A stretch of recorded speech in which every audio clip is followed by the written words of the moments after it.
Hello everyone, my self Ashish Kumar और आप लोगों का फिर से स्वागत है मेरे एक नए लेक्चर में। मेरा प्रीवियस लेक्चर आया हुआ काफ़ी समय हो गया, काफ़ी समय बाद मैं आज लेक्चर रिकॉर्ड कर रहा हूँ। थोड़ा बीच में कुछ प्रॉब्लम हो गया था, इसी वजह से मैंने लेक्चर रिकॉर्ड नहीं किया, बट अब प्रॉमिस करता हूँ कि लेक्चर जो है वो टाइम टू टाइम आप लोग को मिलते रहेगा। तो आज हम लोग सॉल्यूशन को ही आगे बढ़ाएंगे और आज हम लोग सॉल्यूशन का 13th लेक्चर में एंटर करेंगे। आज के इस लेक्चर में हम लोग क्या क्या करने वाले हैं, थोड़ा इसके बारे में जल्दी से बात कर लिया जाए। तो आज हम लोग जो बरसों पहले यानी 2 हफ्ता पहले जो पढ़े थे उसको थोड़ा रिवाइज कर लेंगे, ठीक है। दूसरा, हम लोग यहां पे आज कॉलिगेटिव प्रॉपर्टी में फाइनली एंटर कर लेंगे, ठीक है, कि relative lowering of vapour pressure किसको कहा जाता है, एलिवेशन इन बॉइलिंग पॉइंट किसको कहते हैं। तो आज हम लोग कॉलिगेटिव प्रॉपर्टी को स्टार्ट करेंगे। इंट्रोडक्शन कॉलिगेटिव प्रॉपर्टी का हो चुका है, आज हम लोग कॉलिगेटिव प्रॉपर्टी को स्टार्ट करने वाले हैं, ठीक है ना। तो चलो जल्दी से हम लोग लास्ट क्लास में जो भी पढ़े थे, काफी लंबा समय हो गया, उसको एक बार रिकैप कर लेते हैं ताकि आपको लेक्चर समझने में दिक्कत ना हो, ठीक है। तो बाबू, अगर हम लोग रिवीजन का बात करें तो लास्ट क्लास में या फिर लास्ट लेक्चर जब हम आप लोग को बताए थे, उस केस में आप लोग को वांट ऑफ फैक्टर पढ़ा रहे थे, वांट ऑफ फैक्टर। और ये बात हम बताए थे कि वांट ऑफ फैक्टर को किससे रिप्रेजेंट करते हैं, तो इसको रिप्रेजेंट करते हैं स्मॉल लेटर आई से। और वांट ऑफ फैक्टर का यूज हम लोग कब कब करते हैं, तो वांट ऑफ फैक्टर का यूज हम लोग तब करते हैं जब सॉल्यूट पार्टिकल का डिसोसिएशन हो या फिर सॉल्यूट पार्टिकल का एसोसिएशन हो। ये दो केस में हम लोग वांट ऑफ फैक्टर का यूज करते हैं, डिसोसिएशन या फिर एसोसिएशन के केस में। अगर सॉल्यूट पार्टिकल का डिसोसिएशन होगा तो उस केस में आई कैलकुलेट करने का फॉर्मूला है 1 + n-1 इंटू अल्फा। जब डिसोसिएशन होता है तो आई कैलकुलेट करने का फॉर्मूला था 1 + n-1 इंटू अल्फा। और n यहां पे क्या चीज को रिप्रेजेंट कर रहा है, तो n रिप्रेजेंट कर रहा है number of ions after dissociation, number of ions after dissociation, ठीक है ना। वही अगर हम लोग बात करें एसोसिएशन का, तो एसोसिएशन के केस में आई कैलकुलेट करने का जो फॉर्मूला था वो हम आप लोग को बताए थे 1 + 1/n-1 इंटू अल्फा। ये जो फॉर्मूला आप लोग को दिखाई दे रहा है, ये वांट ऑफ फैक्टर कैलकुलेट करने का तब का फॉर्मूला है जब क्या होगा तुम्हारा एसोसिएशन। एसोसिएशन में n यहां पे रिप्रेजेंट कर रहा है number of atom associated, number of atom associated. ये फॉर्मूला तो याद रखना ही रखना है, ठीक है। साथ ही साथ एक और बात हम आप लोग को याद रखने बोले थे, अगर डिसोसिएशन हुआ है तो आई का वैल्यू ग्रेटर देन 1 होगा और एसोसिएशन हुआ है तो आई का वैल्यू लेस देन 1 होगा। बात क्लियर है ना, ये भी बात आप लोग को याद रखने बोला गया था, ठीक है। तो एसोसिएशन डिसोसिएशन में इतना ही चीज अगर आपको याद रह जाए तो वांट ऑफ फैक्टर कैलकुलेशन में आप लोग को कभी भी दिक्कत नहीं होगा। अच्छा, ये अल्फा क्या चीज को रिप्रेजेंट करता है, तो अल्फा रिप्रेजेंट करता है आइदर डिग्री ऑफ डिसोसिएशन या फिर किसको रिप्रेजेंट करता है, डिग्री ऑफ एसोसिएशन। इसके बारे में एक बात ध्यान से सुनना, ठीक है, एकदम आराम से बात को समझना। इसके बारे में ये बात याद रखना बाबू कि इसका वैल्यू क्वेश्चन में दिया हुआ रहेगा, value will be given in question, इसका वैल्यू क्वेश्चन में दिया हुआ रहेगा। अब मान लेते हैं अगर कभी भी एसोसिएशन या डिसोसिएशन हुआ है, ठीक है, या एसोसिएशन के केस में तो हमेशा क्वेश्चन में इसका डिग्री दिया हुआ रहता है, डिसोसिएशन के केस में कभी कभी क्या होता है ना कि इसका अल्फा का वैल्यू नहीं दिया हुआ रहेगा। तो अगर डिसोसिएशन हुआ है और अल्फा का वैल्यू नहीं दिया हुआ है तो हमेशा अल्फा को 100% माना जाता है, अल्फा को हम लोग क्या मान के चलते हैं, 100%। अगर डिग्री ऑफ डिसोसिएशन क्वेश्चन में नहीं मेंशन्ड है और सब्सटेंस डिसोसिएट किया है तो अल्फा का वैल्यू कितना मान के चलोगे आप लोग, 100%। बात समझ आया, ठीक है। अब एक मन में यह सवाल आ सकता है कि सर अगर एसोसिएशन डिसोसिएशन कुछ नहीं हुआ है तब उस केस में आई का वैल्यू कितना लेके चलेंगे, तो उस केस में आई का जो वैल्यू होता है वो हम लोग 1 मान के चलते हैं। If solute particle is neither associated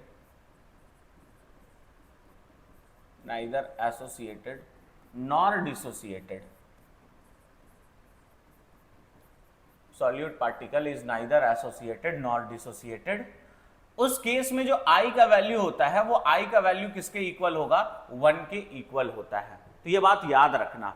अगर डिसोसिएशन हुआ तो I का वैल्यू ग्रेटर देन 1 होगा, अगर एसोसिएशन हुआ है तो लेस देन 1 होगा, अगर एसोसिएशन डिसोसिएशन नहीं हुआ तो I का जो वैल्यू है वो किसके इक्वल होगा, 1 के इक्वल होगा।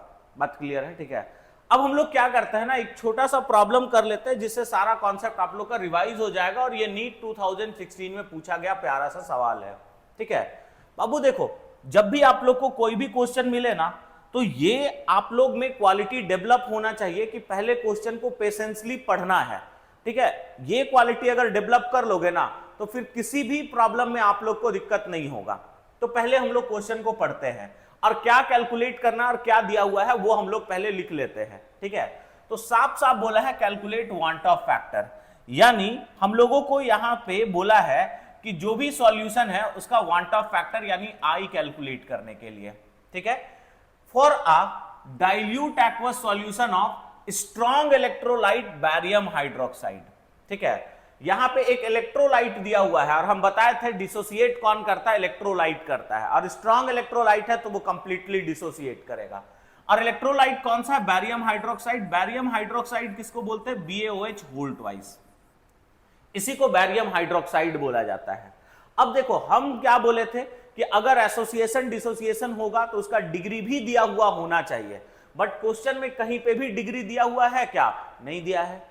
अभी हम कुछ देर पहले बात बताए थे कि अगर डिग्री नहीं दिया हुआ है, ठीक है, अगर आप लोग को डिग्री नहीं दिया है तो अल्फा का वैल्यू कितना मान के चल रहा है, 100% मान के चल रहा है। ठीक है, तो यहां पे अल्फा का जो वैल्यू होगा वो कितना होगा, 100%।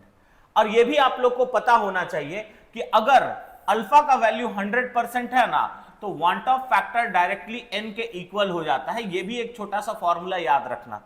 वैसे तो वांट ऑफ फैक्टर कैलकुलेट करने का डिसोसिएशन के केस में फॉर्मूला क्या होता है, I is equal to 1 plus n minus 1 into alpha, but if alpha अगर 100% हो जाए, अगर अल्फा 100% हो जाए तो I जो है वो डायरेक्टली किसके इक्वल हो जाएगा, n के equal.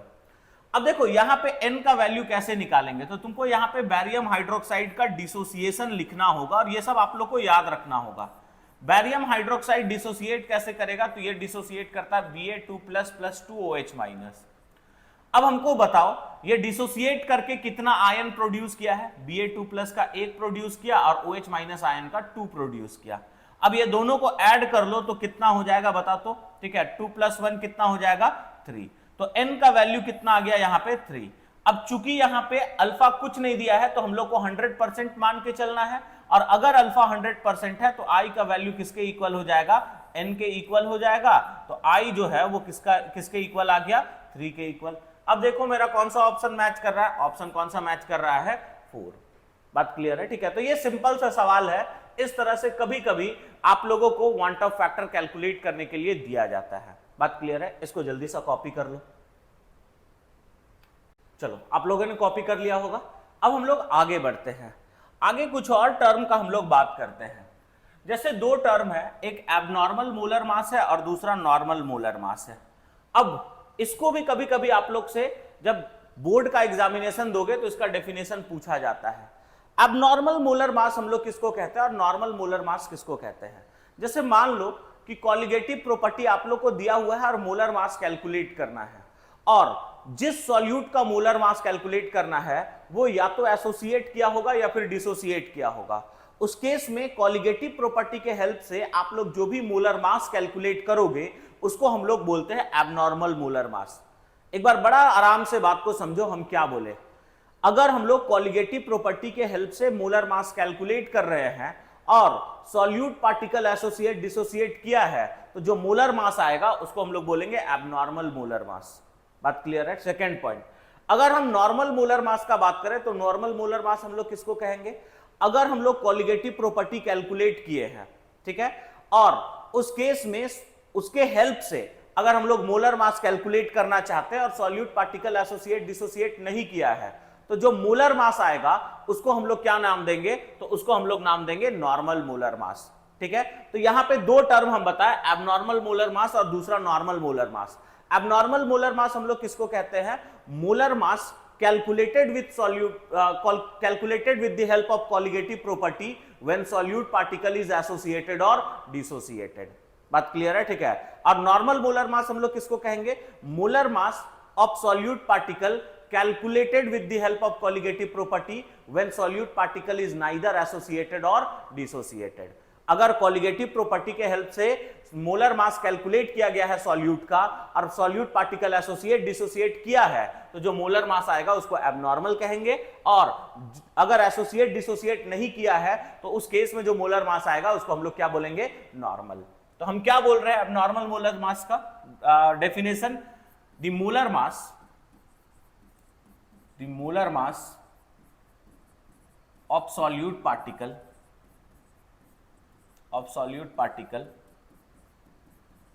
calculated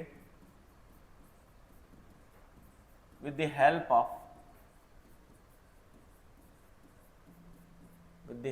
of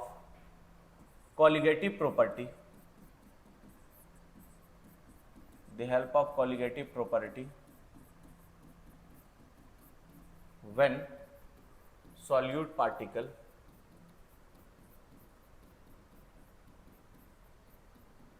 is associated or dissociated। ठीक है। और नॉर्मल नॉर्मल मोलर मास किसको कहा जाएगा? The molar mass of solute particle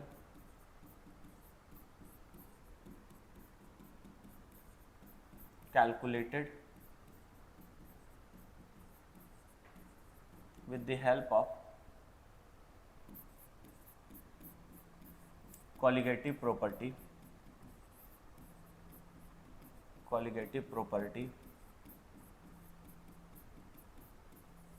when solute particle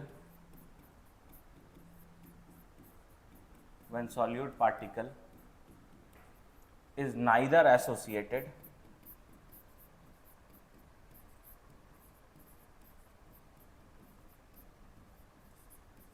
और डिसोसिएटेड।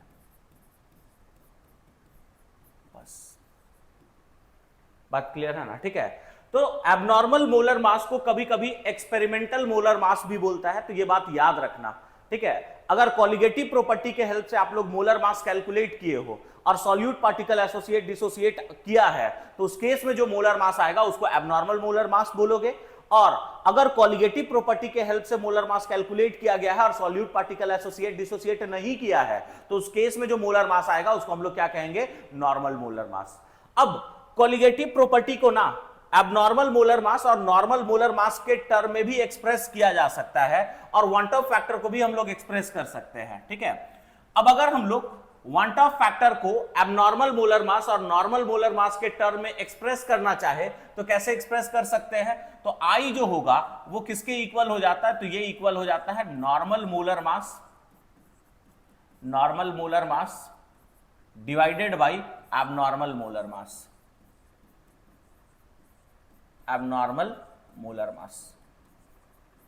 ठीक है। तो अगर नॉर्मल मोलर मास और एबनॉर्मल मोलर मास के टर्म में वन टॉप फैक्टर को एक्सप्रेस करना हो तो कैसे एक्सप्रेस कर सकते हो? तो इसको एक्सप्रेस करने का सिंपल सा फॉर्मूला होगा normal molar mass by abnormal molar mass. बात क्लियर है ना?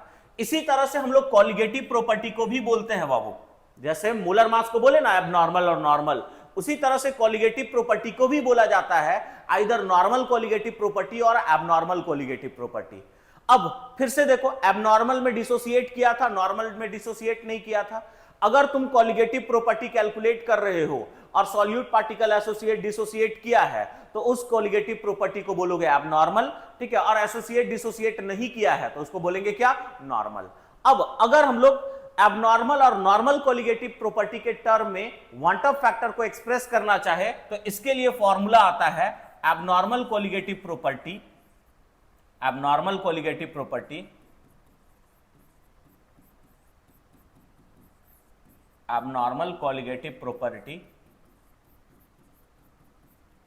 डिवाइडेड बाय, नीचे में हम लोग रखेंगे normal colligative property.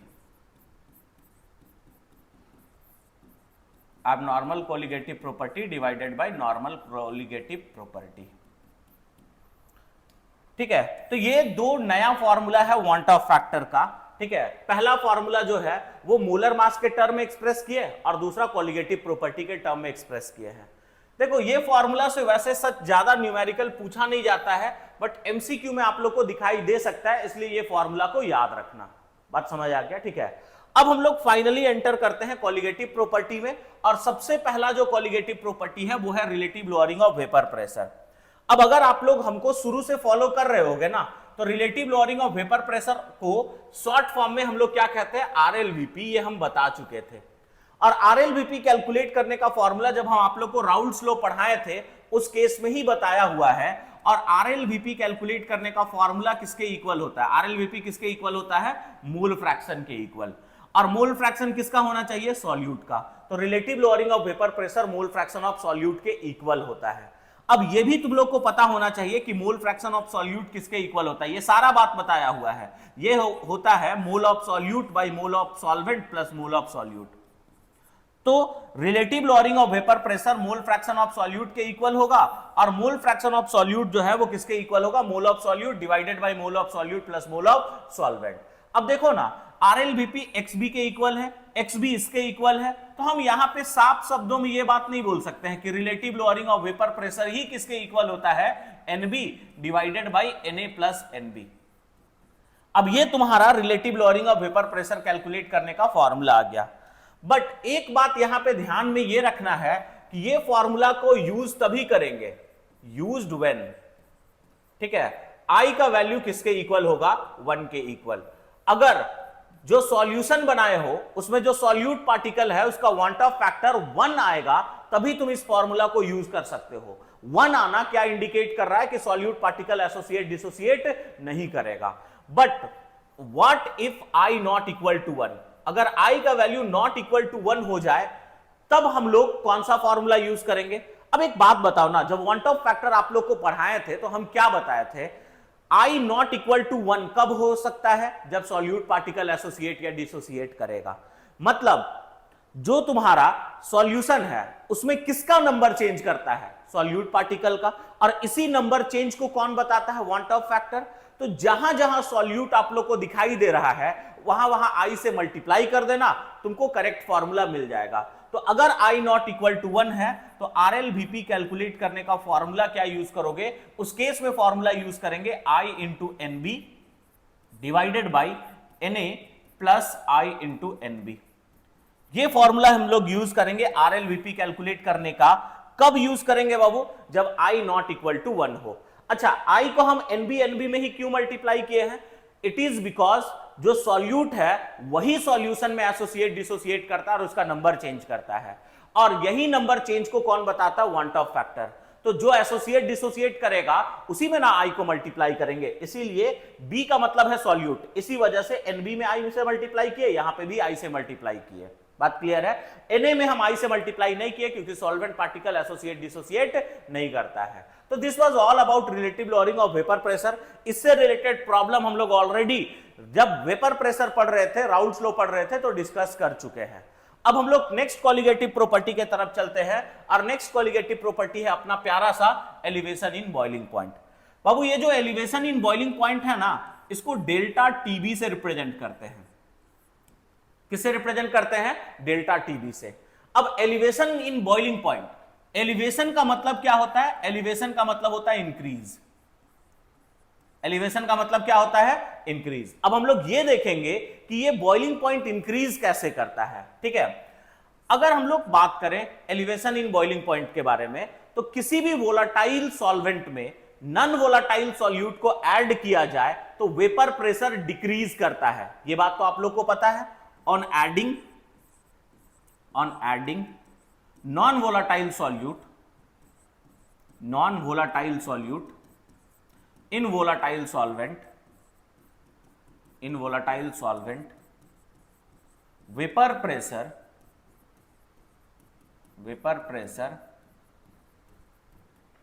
decreases। Vapour pressure क्या करता है? डिक्रीज करता है। अब थोड़ा अगर याद करोगे ना, जब हम आइडियल नॉन आइडियल का केस पढ़ा रहे थे और पॉजिटिव नेगेटिव डेविएशन पढ़ाए थे, उस समय एक रिलेशन बताए थे वेपर प्रेशर और बॉइलिंग पॉइंट के बीच में। तो वेपर प्रेशर जो होता है वो बॉइलिंग पॉइंट के इनवर्सली प्रोपोर्शनल होता है। इनवर्सली प्रोपोर्शनल कहने का मतलब समझ में आ रहा है ना, एक बढ़ेगा तो दूसरा घटेगा। अब यहां पे हम क्या बताएं कि नॉन वोलाटाइल सॉल्यूट ऐड करने से वेपर प्रेशर डिक्रीज करेगा। अगर वेपर प्रेशर डिक्रीज करेगा तो बॉइलिंग पॉइंट क्या करेगा, इंक्रीज करेगा। तो इसी को अब हम आगे कंटिन्यू कर रहे हैं, ठीक है। On adding non volatile solute on volatile solvent vapour pressure decreases and boiling point increases. Boiling point increases. इसी फेनोमेना को हम लोग क्या बोलते हैं बाबू, एलिवेशन इन बॉइलिंग पॉइंट, ठीक है। हालांकि ये बात आप लोग को बताया गया है, पर भी हम वापस से यहां पे रिकैप कर दे रहे हैं। बॉइलिंग पॉइंट किसको कहा जाता है, तो हम लोग वेपर प्रेशर के टर्म में बॉइलिंग पॉइंट को डिफाइन करते हैं। और बॉइलिंग पॉइंट हम लोग किसको कहते हैं, वो पॉइंट ऑफ टेम्परेचर जहां पे सब्सटेंस का वेपर प्रेशर एटमॉस्फेरिक प्रेशर के इक्वल हो जाए। बॉइलिंग पॉइंट किसको कहा जाता है, temperature at which vapour pressure equal to atmospheric pressure.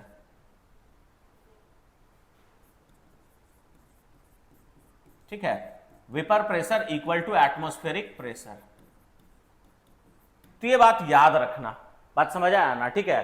तो वो पॉइंट ऑफ टेम्परेचर जहां पे वेपर प्रेशर एटमॉस्फेरिक प्रेशर के इक्वल हो जाए, उसी पॉइंट को हम लोग बोलते हैं बॉइलिंग पॉइंट। तो मोटा मोटा यहां पे क्या क्या बात याद रखना, एलिवेशन का मतलब होता है इंक्रीज। यहां पे एलिवेशन इन बॉइलिंग पॉइंट को रिप्रेजेंट करने के लिए डेल्टा टीबी को यूज करते हैं। और किसी भी सॉल्यूशन का अगर तुमको बॉइलिंग पॉइंट को बढ़ाना है तो वेपर प्रेशर को घटाना होगा, और वेपर प्रेशर को घटाने के लिए नॉन वोलाटाइल सॉल्यूट ऐड किया जाता है। अब एलिवेशन इन बॉइलिंग पॉइंट से रिलेटेड जितना भी फॉर्मूला है उसको हम लोग कैसे डिराइव करते हैं ये समझो। डिराइव करने के लिए हम लोग क्या करते हैं, ग्राफ ड्रॉ करते हैं। डिराइव करने के लिए हम लोग एक क्या ड्रॉ करेंगे, तो हम लोग एक ग्राफ ड्रॉ कर लेते हैं। बात समझ आया ना, ठीक है। और ग्राफ हम लोग किसके किसके बीच ड्रॉ करेंगे, तो ग्राफ हम लोग ड्रॉ करते हैं वेपर प्रेशर और मोल फ्रैक्शन के बीच में, सॉरी वेपर प्रेशर और टेम्परेचर के बीच में हम लोग एक ग्राफ ड्रॉ करेंगे। बात समझे, ठीक है। हम क्या बोल रहे हैं कि अगर हमको एलिवेशन इन बॉइलिंग पॉइंट का फॉर्मूला डिराइव करना है तो हम लोग को एक ग्राफ ड्रॉ करना होगा वेपर प्रेशर और टेम्परेचर के बीच का। अगर हम वेपर प्रेशर और टेम्परेचर के बीच का ग्राफ ड्रॉ करना चाहे तो पहले प्योर सॉल्वेंट के लिए ग्राफ ड्रॉ करेंगे। प्योर सॉल्वेंट के लिए ग्राफ ऐसा आएगा, ये सॉल्वेंट के लिए है। अब इस सॉल्वेंट में हम लोग नॉन वोलाटाइल सॉल्यूट ऐड किए हैं तो वेपर प्रेशर ऑब्वियसली डिक्रीज हो जाएगा। तो ये तुम्हारा जो ग्राफ है वो सॉल्यूशन के लिए है, ठीक है। अब यहां पे हम लोग क्या एज्यूम करते हैं, ये जो पॉइंट ऑफ टेम्परेचर है, सॉरी ये जो पॉइंट है वेपर प्रेशर का, इसको हम लोग 1 atm मान लेते हैं। और 1 atm को ही एटमॉस्फेरिक प्रेशर बोला जाता है। इस पॉइंट से हम लोग क्या करते हैं ना, एक लाइन ड्रॉ करते हैं, ठीक है, जो कि ये वेपर प्रेशर वाला लाइन को कट करेगा। और जिस जिस पॉइंट पे ये कट कर रहा है उसको मार्क करो। ये पॉइंट पे कट किया है, ये पॉइंट पे कट किया है, ठीक है। ये दोनों पॉइंट पे आप लोग क्या करो, ये दोनों पॉइंट पे फिर से एक टेम्परेचर के एक्सिस पे लाइन ड्रॉ करो, इस तरह से। ये हो गया, और यहां पे भी ये हो गया। थोड़ा इसको हम डार्क कर लेते हैं तो आप लोग को विजुअलाइज करने में आसानी होगा, ठीक है।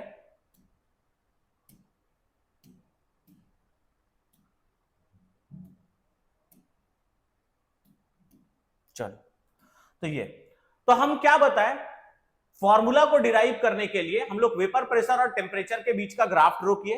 पहले हम लोग सॉल्वेंट के लिए ड्रॉ किए, तो सॉल्वेंट का वेपर प्रेशर का ग्राफ थोड़ा ऊपर आया, क्योंकि इसमें नॉन वोलाटाइल सॉल्यूट ऐड करते हैं तो सॉल्यूशन का वेपर प्रेशर घटेगा और ग्राफ थोड़ा नीचे आएगा। वेपर प्रेशर पे एक पॉइंट एज्यूम किया, उस पॉइंट का जो वेपर प्रेशर का वैल्यू है उसको हम लोग 1 atm मान लिए, ठीक है। अब नेक्स्ट अगर हम लोग बात करें, 1 atm से एक लाइन ड्रॉ किए जो कि दोनों जो ग्राफ है उसको कट कर रहा है, ठीक है। और जिस जिस पॉइंट पे कट कर रहा है वही सेम पॉइंट पे टेम्परेचर के एक्सिस पे एक लाइन ड्रॉ किया गया। अब एक बात बताना, अभी हम बॉइलिंग पॉइंट का डेफिनेशन बताए थे।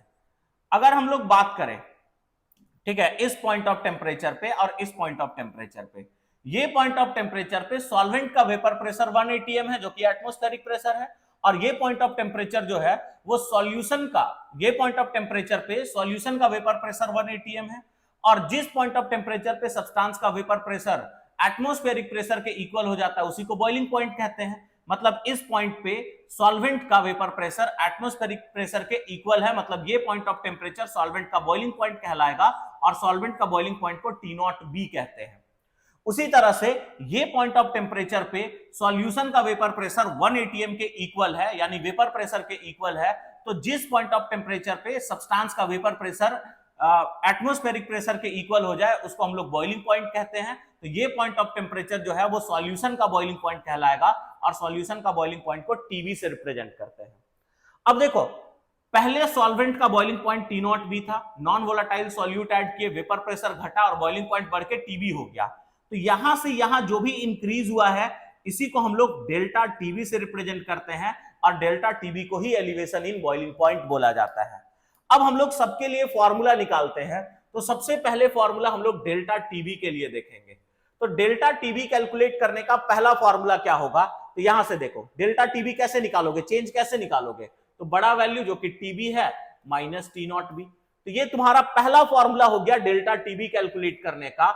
और वो फॉर्मूला क्या है, delta TB is equal to, ठीक है, टीबी माइनस क्या हो जाएगा T0B। नेक्स्ट अगर हम बात करें तो यहां से अगर हमको टीबी निकालना है तो इसको इधर भेजना होगा। तो टीबी कैलकुलेट करने का फॉर्मूला क्या होगा, टीबी कैलकुलेट करने का फॉर्मूला होगा डेल्टा टीबी प्लस T0B। ये तुम्हारा फॉर्मूला है किसके लिए, तो ये फॉर्मूला है टीबी कैलकुलेट करने का। बात समझ आया, ठीक है। इसके बाद एक और चीज हम आप लोग को बताए थे, थोड़ा याद होना चाहिए, अगर याद नहीं है तो भी कोई प्रॉब्लम नहीं है। एलिवेशन इन बॉइलिंग पॉइंट जो है वो डायरेक्टली या इनडायरेक्टली सॉल्यूशन के मोलालिटी पे डिपेंड करता है। बात समझ आया ना, ठीक है। तो हम लोग क्या बोल सकते हैं कि डेल्टा टीबी जो है ये कॉलिगेटिव प्रॉपर्टी है, ये डायरेक्टली प्रोपोर्शनल टू क्या होगा, मोलालिटी। अब प्रोपोर्शनलिटी हटा के अगर इक्वल टू दे तो कांस्टेंट देना पड़ेगा, एक कांस्टेंट देते हैं केबी। तो delta TB is equal to KB into क्या हो जाएगा, एम। तो ये भी तुम्हारा एक फॉर्मूला हो गया डेल्टा टीबी कैलकुलेट करने का। फॉर्मूला क्या है डेल्टा टीबी कैलकुलेट करने का, एक और, केबी इंटू एम। बट ये फॉर्मूला का यूज हम लोग कब करेंगे, देखो मोलालिटी में सॉल्यूट का कहानी आ जाएगा। तो ये फॉर्मूला का यूज हम लोग तभी करेंगे यूज्ड व्हेन आई जो है वो किसके इक्वल होगा, 1। और आई तभी 1 हो सकता है जब सॉल्यूट पार्टिकल एसोसिएट डिसोसिएट नहीं करेगा। मतलब ये फॉर्मूला तब यूज कर सकते हैं जब सॉल्यूट पार्टिकल एसोसिएट डिसोसिएट नहीं करेगा। जब आई का वैल्यू नॉट इक्वल टू 1 हो, जब आई का वैल्यू नॉट इक्वल टू क्या हो, 1 हो, उस केस में अगर तुमको डेल्टा टीबी कैलकुलेट करना है तो उस केस में डेल्टा टीबी कैलकुलेट करने का फॉर्मूला बस सिंपली इसको आई से मल्टीप्लाई कर दो, आई केबी इंटू एम। बात क्लियर है ना, ठीक है। तो डेल्टा टीबी कैलकुलेट करने का दो फॉर्मूला है, एक फॉर्मूला है टीबी माइनस T0B, ठीक है, और एक फॉर्मूला है केबी इंटू एम। ये फॉर्मूला तब यूज करेंगे जब आई का वैल्यू 1 के इक्वल होगा और आई का वैल्यू नॉट इक्वल टू 1, तो सिंपली क्या यूज कर लेना, आई केबी इंटू एम। अब यहां पे जितना भी सिंबल है ना उसका मतलब हम लिख देते हैं ताकि आप लोग को अच्छे से समझ में आ जाए, ठीक है। सबसे पहले हम बताए थे डेल्टा टीबी के बारे में। डेल्टा टीबी यहां पे क्या चीज को रिप्रेजेंट कर रहा है, ये रिप्रेजेंट कर रहा है एलिवेशन इन बॉइलिंग पॉइंट। ये रिप्रेजेंट कर रहा है एलिवेशन इन बॉइलिंग पॉइंट, ये एलिवेशन इन बॉइलिंग पॉइंट को रिप्रेजेंट कर रहा है। नेक्स्ट टीबी का अगर बात करोगे तो टीबी क्या चीज को रिप्रेजेंट कर रहा है, टीबी रिप्रेजेंट कर रहा है boiling point of solution, boiling point of solution, ठीक है। और T0B क्या चीज को रिप्रेजेंट कर रहा है, तो ये रिप्रेजेंट कर रहा है boiling point of pure solvent, boiling point of pure solvent, ठीक है। नेक्स्ट अगर हम आई का बात करें तो आई रिप्रेजेंट कर रहा है van't Hoff factor, van't Hoff factor.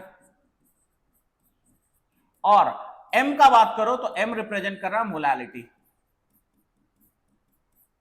इतना बात तुमको याद रखना है, क्वेश्चन में कभी भी ऐसे नहीं पूछेगा कि कैलकुलेट टीबी, कैलकुलेट T0B, ऐसे नहीं पूछेगा। ये टर्म दिया हुआ रहेगा calculate boiling point of solution, तुमको याद होना चाहिए बॉइलिंग पॉइंट ऑफ सॉल्यूशन किसको कहते हैं। एक और चीज था केबी, केबी यहां पे कांस्टेंट है, केबी क्या है, कांस्टेंट। और इस कांस्टेंट का नाम होता है मोलल एलिवेशन कांस्टेंट। इसका नाम क्या होता है, मोलल एलिवेशन कांस्टेंट। एक और बात याद रखना बाबू, ये जो मोलल एलिवेशन कांस्टेंट है ना, वो अलग अलग सॉल्वेंट के लिए अलग अलग होता है। जैसे वाटर के तौर पे सॉल्वेंट लिए हो तो Kb अलग होगा, अगर सॉल्वेंट बेंजीन है तो Kb अलग होगा, ठीक है। तो मोलर एलिवेशन कांस्टेंट है, और ये है, ये इस Kb का जो वैल्यू है वो किस पे डिपेंड करेगा, depends upon nature of solvent.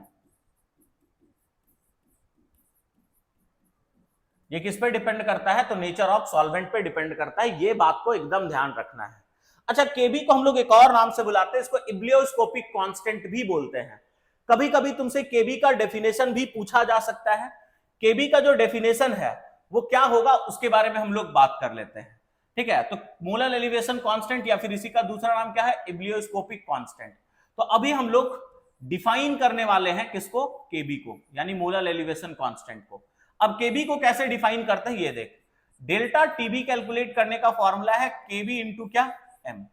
अगर m को 1 मान लिया जाए, मोलालिटी को अगर हम लोग 1 मान ले, तो डेल्टा Tb जो है वो किसके इक्वल हो जाएगा, Kb के इक्वल। मतलब एक ऐसा सॉल्यूशन जिसका मोलारिटी 1 हो, उसमें जो भी बॉइलिंग पॉइंट में एलिवेशन आएगा उसी को हम लोग बोलते हैं Kb, ठीक है। तो इसको कैसे डिफाइन कर सकते हैं, elevation in boiling point, elevation in boiling point for 1 molar aqueous solution, ठीक है। 1 मोलर aqueous सॉल्यूशन नहीं बोलो क्योंकि aqueous हमेशा तो नहीं होगा, 1 मोलर सॉल्यूशन, ठीक है। Elevation in boiling point for 1 molar solution is known as molar elevation constant.